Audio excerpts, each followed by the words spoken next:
श्री राम भक्तों, सभी भक्तों से आग्रह निवेदन है कि अगर आप कुछ सीखना चाहते हैं तो वीडियो लास्ट तक जरूर देखना। सभी भक्तों को राधे राधे। सुंदरता का हो, कुछ भी हो, XYZ कुछ भी हो, आपका अभिमान आपका क्या करेगा? सर्वनाश करेगा कि नहीं? पतन करेगा। इसलिए मेरी मां, इसलिए पतन से बचना हो, अभिमान ना कीजिएगा किसी चीज का। आप अपने ही घर में रहते हैं, ये भी एक अभिमान है कि ये घर मेरा है। यह भी एक अभिमान है कि ये घर मेरा है। यह भी एक अभिमान है कि ये बेटा मेरा है। यह भी एक अभिमान है कि ये बेटी मेरी है। यह भी एक अभिमान है कि ये फैक्ट्री, ये दुकान, ये बिजनेस, ये कारोबार मेरा है। यह भी एक अभिमान है ये खेत जमीन जायदाद मेरी है। यह भी एक अभिमान है कि यह हाथ मेरा है। यह भी एक अभिमान है कि मैं अनिरुद्धाचार्य हूँ। अभिमान के अंतर्गत ये सारी चीजें आती हैं। तो फिर अभिमान कैसे मिटाएं? इस अभिमान को बहुत सरल है। ये घर भगवान का है। हे प्रभु, हम तो आपके घर में किराए से रहते हैं, हम तो भगवान के किराएदार हैं। हम घर के मालिक नहीं। हम किसके घर में रहते हैं? अपने नहीं। जोर से मेरी माँ। आपने कहा होता भगवान के तो आप सही थे। हमने पूछा आप में से कितने लोग अपने अपने घर में रहते हैं? अपने घर में। हाँ, हम रहते, हमारी घर है, हमारी घर है, हमारा। लो, ये अभिमान है कि ये घर मेरा, ये बेटा मेरा है। ये भी अभिमान है। इसलिए मत कहो कि ये घर मेरा, मत कहो बेटा मेरा, सब कहो तेरा। भी समझाए थे इतनी देर तक, लेकिन कहां पल्ले पड़ रहा है। सब समझा चुके हैं, सब तेरा। गुरु नानक देव जी कहां आके रुक गए? जोर से। आपको कहां रुकना है? ये जिंदगी की भाग दौड़, दौड़ते रहो, दौड़ते रहो। कोई सीमा नहीं है, कोई अंत नहीं है इस दौड़ का। यदि रुकना हो तो एक ही ऑप्शन है, तेरा में आकर के रुक जाइएगा। प्रभु सब तेरा, इससे आगे कुछ नहीं। घर तेरा, मेरा हो तो अभिमान करूं। मेरा तो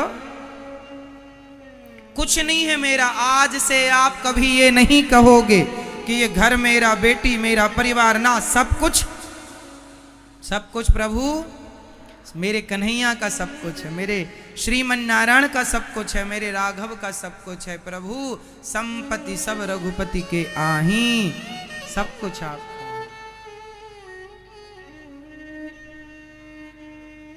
फिर क्या हो जाएंगे आप? अभिमान से शून्य हो जाएंगे।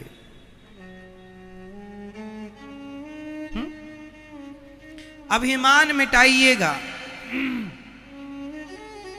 पता नहीं लोग क्यों बहकी बहकी बातें करते हैं। मुझे जानते नहीं हो, मैं ये हूं, मैं वो हूं। इससे बड़ा अभिमान भला क्या होगा? ये मेरा है, इससे बड़ा अभिमान क्या होगा? कुछ नहीं है साहब, केवल बातें हैं, बातें। और ये बातें भी एक दिन ठंडी पड़ जाएंगी। देखते रहो। ये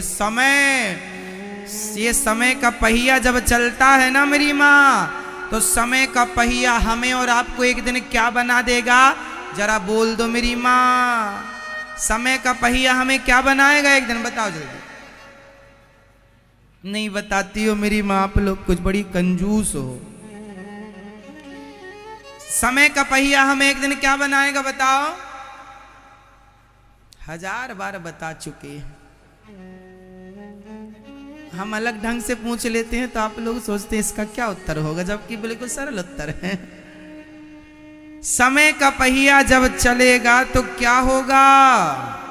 हम क्या बन जाएंगे? समय का पहिया हमें क्या बनाएगा? जोर से। मुट्ठी भर राख बना देगा। समय का पहिया हमें क्या बना देगा? मुट्ठी भर। जब हम मरेंगे हमारी चिता जलेगी। वाह। फिर ठंडी होगी चिता, फिर चलेगी हवा तो राख उड़ जाएगी। बच्चे लोग जाएंगे, कुछ लोग जाएंगे रिश्तेदार परिवार, घड़ा लेकर छोटा सा 50 रुपए वाला, और सारी राख समेट समेट के कुछ हड्डियां वड्डियां भी ढूंढेंगे, काद मिल जाए, सब ढूंढ ढांड के डालेंगे घड़े में, और चल रही हैं अस्थियां। लो भैया, कल तक बड़ी गाड़ी में चलता था, बड़े महलों में रहता था, आज मुट्ठी भर क्या बन गया? जोर से किसने बनाया? मुट्ठी भर राख आप में से कौन कौन बनेगा ये बता दो मुझे। अरे सब बनेंगे, ये मैया नहीं बनेंगी।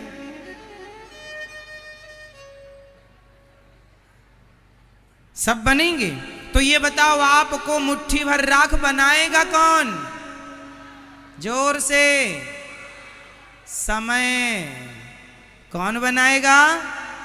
समय का पहिया जब चलता है तो समय ने आपको जन्म दिया, समय से आप जवान हुए, समय से बूढ़े हो गए, और समय ने मार डाला, समय ने राख बना दिया। समय जहां की तहां है, पर ये समय सबको पीस रहा है। जैसे जैसे जैसे चक्की गेहूं को पीस रही है, ऐसे समय हमें और तुम्हें पीस रहा है।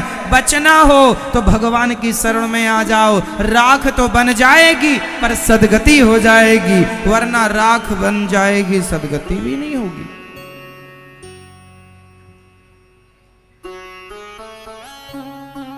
तो हमारा शरीर एक दिन क्या बनेगा? मुट्ठी भर राख। जब राख बनना ही है तो फिर हम अभिमान किसका करें? क्या राख का अभिमान करें? जो लोग घमंडी हैं, अभिमानी हैं, उनको बता दो पगले, समय का पहिया अब तेरी तरफ आ रहा है, राख बनने की तैयारी में लग। और ये अभिमान किस बात का? रावण जैसे लोग राख बन गए साहब। रावण का भी तो अंतिम संस्कार किया था विभीषण जी ने। रावण जैसे लंका के राजा, जिनके नाम से देवता थर थर कांपते थे, वो रावण राख बन के ना जाने कहां उड़ गया।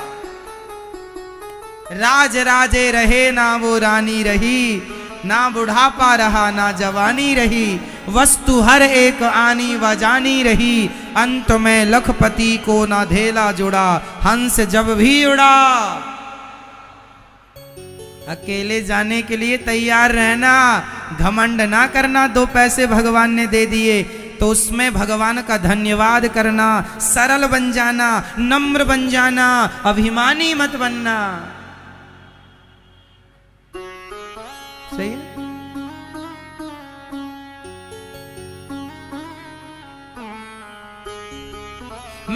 इसलिए मैं ज्यादा बड़ी बातें नहीं करता। ये दास अनिरुद्ध है ना, मैं समझता हूं कि मैं एक दिन राख बनूंगा, इसलिए घमंड किसका करें, अभिमान किसका करें। हमारे पास घमंड करने के लिए कुछ है ही नहीं। आप लोगों के पास शायद कुछ होगा, उसका घमंड है आपको, पर हमारे पास तो घमंड करने जैसा कुछ नहीं। इसलिए हम घमंड नहीं करते, अभिमान नहीं करते। क्यों मेरी मां? क्योंकि हमारे पास कुछ है ही नहीं। आप में से कितनों के पास घमंड करने के लिए कुछ है आपके पास कुछ? ऐसा क्या है आपके पास जिसका आप घमंड कर सकते हैं?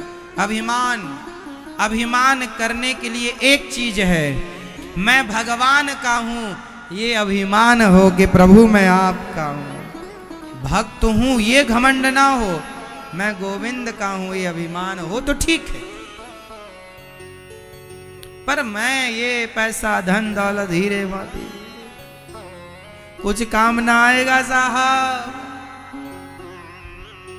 खाया पिया अंग लगेगा, दान दिया संग चलेगा, और बच्चे खुचे में जंग लगेगा। बोलो राधे राधे। तो अभिमान के पहाड़ में यदि चढ़े हो तो आज ही उतर आना शाम तक। भगवान ने कुछ पैसे कौड़ी दे दिए तो जरा घमंड। कुछ लोग ऐसे ऐसे चलते हैं, छाती फुलाकर, 2 पैसे क्या मिल गए। इनसे कह देना समय का पहिया अब तुम्हारी तरफ बढ़ रहा है। 50 रुपए वाला घड़ा खरीद के रख लो, देखते रहा करो, एक दिन अपने को इसके अंदर आ जाना है। अभिमान भरा जीवन ना जिया करो, मुट्ठी भर राख बन जाना है, इस बात को याद रखा करो। बचेगा कोई नहीं, रहा कौन, राज राजे रहे, ना वो रानी रही, ना बुढ़ापा रहा, ना जवानी रही। वस्तु हर एक आनी व जानी रही, अंत में लखपति को ना धेला जुड़ा, हंस जब भी उड़ा तो। ताजी भोजन बने के बने रह गए, कोठी बंगले खड़े के खड़े रह गए, हीरे मोती जुड़े के जुड़े रह गए, अंत में लखपति को ना धेला जुड़ा, हंस जब भी उड़ा अकेला उड़ा।